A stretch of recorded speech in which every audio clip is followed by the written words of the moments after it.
Você já ouviu falar em estresse no trabalho? Sim, esse vídeo é para você.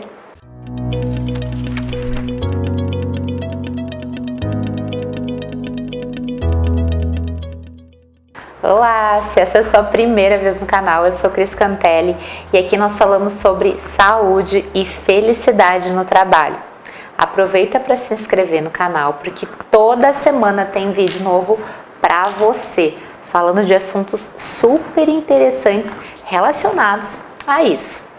A palavra estresse tem origem na palavra inglesa stress, que significa tensão ou pressão.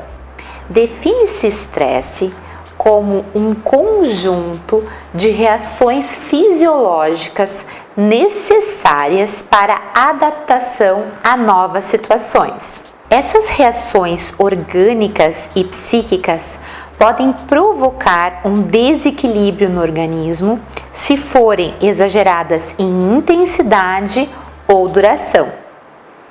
Podem gerar efeitos positivos, como provocar uma reação de fuga numa situação de perigo, ou negativos em situações cotidianas, desencadeando hormônios sistêmicos que provocam efeitos negativos. Sim, o estresse é um estado gerado pela percepção de estímulos que provocam excitação emocional, levam o organismo a disparar um processo de adaptação caracterizado pela secreção de hormônios como adrenalina e cortisol, que em grandes quantidades podem apresentar efeitos muito desagradáveis, como gastrite nervosa, insônia, ansiedade, hipertensão, doenças cardíacas, e no trabalho esse aspecto está relacionado diretamente com a falta de motivação, com doenças, afastamentos e com a queda na produtividade. Então é muito importante que você esteja atento a seu nível de estresse e eu acho que esse aqui é um bom começo, você entender um pouquinho sobre isso e começar a prestar atenção nas suas percepções. Em geral, no nosso trabalho, as nossas reações, elas estão vinculadas à nossa percepção dos fatos externos e à nossa própria percepção interna. Quando as pessoas são submetidas a cargas de trabalho extremas e não conseguem lidar com isso, esses hormônios eles são disparados involuntariamente, sem com que a gente perceba. E tudo depende de como a gente vai lidar com isso internamente e externamente com algumas atitudes. Além disso, existem fatores externos como a instituição, a empresa. Então, fatores de relacionamento com a equipe e também com a liderança que podem desencadear essas relações que podem se tornar estressantes dependendo da maneira de como você e eu reagimos a ela. Uma pesquisa realizada pela Associação Internacional do Controle de Estresse, a International Stress Management Association, aqui embaixo tem o link dela, mostrou pra gente que o Brasil é o segundo país no índice de ranking de países com maior quantidade de pessoas estressadas. E eu fiquei pensando, por que será que a gente tem esse índice? Minha opinião pessoal. Eu acho que esse índice geralmente, assim, isso é, de novo, tá, gente, é minha opinião. Eu acho que está vinculado a questões políticas, a instabilidade econômica, enfim, que podem nos colocar em situações mais instáveis. Mas é inegável que existem vários fatores pessoais que determinam as nossas atitudes, os nossos padrões emocionais e também os nossos padrões mentais. Sabe, eu canso de ouvir no meu dia a dia, quando a gente vai fazer intervenções nas empresas, as pessoas reclamando assim: eu tô estressado, eu tô cansado, eu tô cansado porque eu tô estressado, eu tô estressado porque eu tô cansado. Estou estressado porque dói, eu estou estressado porque dói porque eu estou estressado. Então eu passei a pesquisar essa relação da relação das funções que podem desencadear mais estresse, o porquê que isso pode acontecer, e eu cheguei a algumas conclusões que eu quero compartilhar agora aqui com vocês. Antes de eu falar, dá uma curtidinha no vídeo se você está gostando, também aproveita e já deixa o seu comentário. Diretamente agora na área do trabalho. Então eu fiz uma pesquisa de campo, e eu percebi que tem alguns fatores externos, quer dizer, ligados ao próprio ambiente de trabalho, que geram uma carga de estresse maior. Vamos a eles?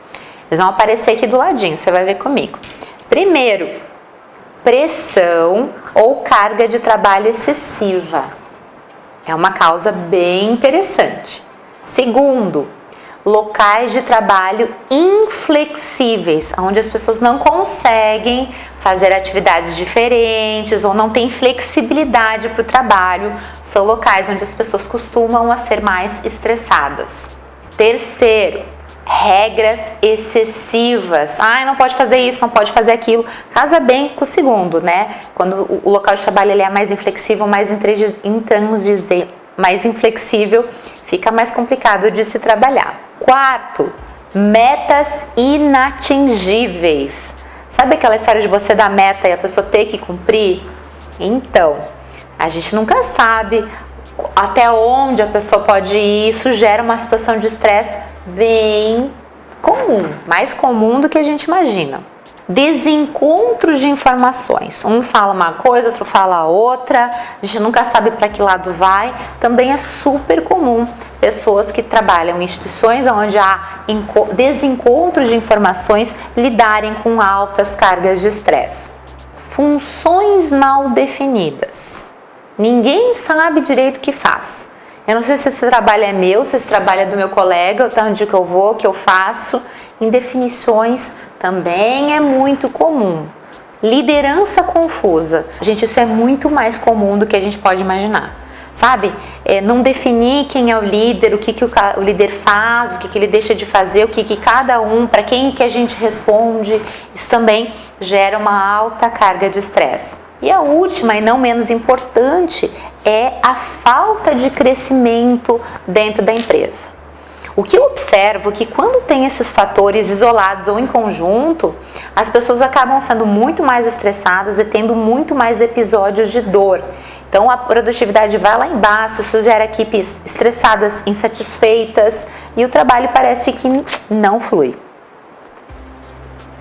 E existem também, esses são os fatores externos, mas também existem os fatores internos de cada um de nós que nos torna mais propícios a sermos mais estressados. Então, o primeiro deles é a vitimização. Aquela pessoa que pensa, eu sou sempre culpada, não tenho proatividade para nada, não foi culpa minha. Sempre essas pessoas mais vitimizadas, elas costumam sempre culpar outras pessoas por tarefas ou por decisões próprias. Então esse é um perfil bem característico dessas pessoas que são estressadas. Segundo, reclamações. Aquelas pessoas que tendem a reclamar muito são geralmente as pessoas mais estressadas ever. Aquelas assim que a gente já sabe, já olha, levantou reclamando, continua reclamando, tá estressada e passa a ser estressada durante o resto do dia. Isso é uma bola de neve, né, pessoal? Uma coisa acaba levando a outra. Falta de ação. Pessoas que procrastinam, pessoas que não tomam atitude, pessoas que demoram para decidir. Geralmente são pessoas que vão carregando isso e acabam entrando aí numa bola de neve do estresse. E outro fator que eu vejo que as pessoas se estressam muito nos ambientes de trabalho e também na vida, no dia a dia, no cotidiano é o que as outras pessoas irão achar de mim. Se preocupar com o que as outras pessoas pensam é o fator que gera muito estresse, gera muita preocupação. Preocupação com o futuro, preocupação com aquilo que não está ao nosso alcance, gera muito, no sentido literal da palavra mesmo, uma preocupação. A gente se preocupa com o que os outros estão pensando ou com aquilo que vai acontecer. Gente, o que as pessoas pensam não está ao nosso alcance. Eu entendo que a gente tem que fazer o melhor para que, sabe, o melhor pra gente, não o melhor pros outros, porque a regra é bem clara, né? Quando a gente faz o bem por a gente, os outros sentem e a coisa fica muito melhor. Então, por fim, como que a gente pode fazer a gestão do estresse no nosso ambiente de trabalho? A primeira coisa que eu penso é que a gente precisa identificar esses fatores externos que eu passei para vocês e esses fatores internos em nós mesmos, sabe? E no nosso ambiente de trabalho. É bacana a gente se conhecer, porque senão, pessoal, a gente tem a mania de ficar olhando para os outros e é difícil a gente olhar para nós mesmos, né? Então eu acho que o primeiro passo, se a gente quer mudar uma situação, é a gente passar a olhar para nós mesmos e fazer uma identificação destes fatores. Acho que é o primeiro ponto. Geralmente a gente sempre tende a culpar os outros, né? Lembra lá na vitimização? E a gente acaba não olhando para nós mesmos. Então acho que esse é um ponto bem importante. E agora eu quero te passar algumas dicas que eu vejo que funciona muito bem. Eu costumo trabalhar em equipe multidisciplinares, a gente vê que o pessoal da psicologia fala muito sobre isso e eu quero compartilhar com vocês. Vamos lá então. Primeira dica: tenha o hábito de meditar. A meditação, ela tem um efeito poderoso em relação à gestão dos nossos sentimentos e à gestão dos nossos pensamentos. Meditar é um hábito. Então a gente precisa começar devagarinho, né? Começar não pensando em nada e evoluindo aos poucos, certo? Não existe uma receita de bolo para isso, mas é importante que você crie esse hábito, eu e você. Segundo, procure manter uma percepção positiva sobre os fatos e sobre as situações. Sempre é muito melhor a gente ter uma versão positiva das coisas do que uma versão negativa. Também é importante que você alimente emoções positivas, não apenas uma versão positiva dos fatos, mas também que você alimente emoções positivas. Sabe aquela história de a gente ficar alimentando tristeza, remoendo mágoa? Isso nos ajuda a ficarmos mais estressados. Então é importante que você tenha cuidado com as suas emoções também. Outra dica importante é em relação à prática regular de atividades físicas. Quando a gente pratica atividades físicas, nós liberamos hormônios relacionados ao bem-estar, como a serotonina, por exemplo. Só que a atividade física também é outro hábito que você deve cultivar, porque a gente tem que praticar todos os dias. Também não tem uma receita de bolo para isso, é importante ver e adequar com as suas necessidades. Se necessário, você pode procurar um profissional que vai poder indicar a melhor atividade para você. Mas a principal é que você faça algo que você goste, que sugere um real prazer em fazer. Tem uma frase que a minha avó costumava falar, ela me dizia assim: quando a gente quer acalmar a mente, a gente deve fazer uma atividade com as mãos, uma atividade manual. Gente, isso é tão verdadeiro. Antigamente, as nossas avós, as nossas mães costumavam bordar, costumavam fazer tricô. Eu não sei se você conviveu com... Eu aprendi a fazer isso. E é uma prática que ela foi passando, né? A gente já não tem mais esse hábito de pintar, de fazer uma atividade manual. Mas para o nosso cérebro, para a gente também poder descansar nossa mente, fazer atividades manuais é muito importante. Ela ajuda nesse relaxar. Você lembra aquele livrinho de pintar o jardim? Lembra o Jardim Encantado? Por que fez tanto sucesso? Porque as pessoas usavam o lápis de cor, iam pintando e isso ia gerando então um relaxamento cognitivo, a gente ia explorando outras áreas no cérebro. Hoje o que a gente faz quando a gente tem um tempinho?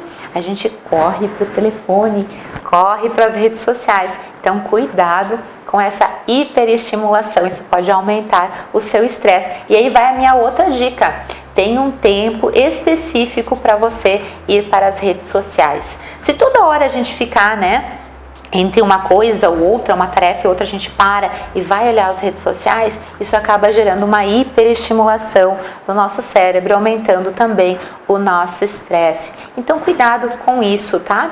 Tenha horários específicos para você utilizar as redes sociais. Saiba usar elas com moderação, isso é muito importante.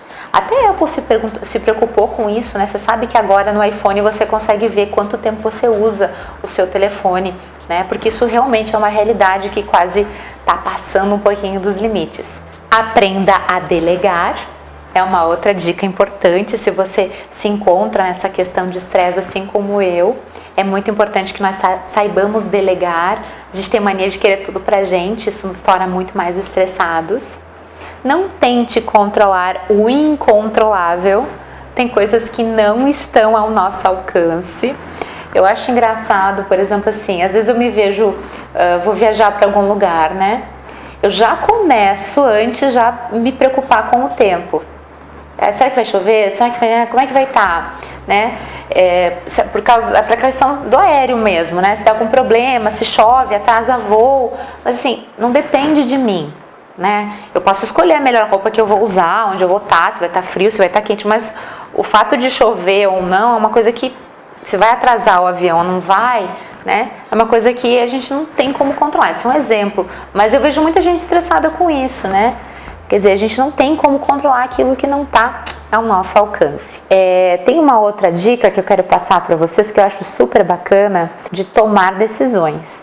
A gente adora deixar para depois algumas decisões que a gente precisa tomar. Encerrar ciclos, recomeçar. Enfim, a gente tem mania de procrastinar decisões, né? Só que isso acaba gerando, porque você fica com aquilo, meu Deus, eu preciso decidir, meu Deus, eu preciso fazer. Então, quem sabe tá na hora aí de você e eu tomarmos algumas decisões para nos mantermos mais focados e menos estressados. E a última dica que eu super recomendo é a respiração. Respirar bem é muito importante para que nós possamos nos manter focados, calmos e saudáveis. Aqui embaixo tem a descrição do meu vídeo que eu falo sobre respiração. Não deixe de assistir, certo? É muito importante que você aprenda a respirar de uma maneira adequada. Tenho certeza que será muito positivo para mim e para você que vivemos nessa bola de neve do estresse. Deu para entender um pouquinho, pessoal? Eu fico muito feliz se você chegou até aqui para ver esse vídeo até o final. Se você gostou, deixe seu like, deixe seu comentário e me acompanhe nas redes sociais. Lá eu e você conseguimos conversar melhor, porque a gente mostra mais os nossos bastidores, certo? Muito obrigada pela sua presença aqui comigo, por você ter ficado aqui comigo, e eu quero te dar um presente. Se você quiser baixar o meu e-book gratuito, 10 dicas para ter mais felicidade no trabalho, é só você baixar, ele está disponível aqui mesmo. Um beijo, até a próxima!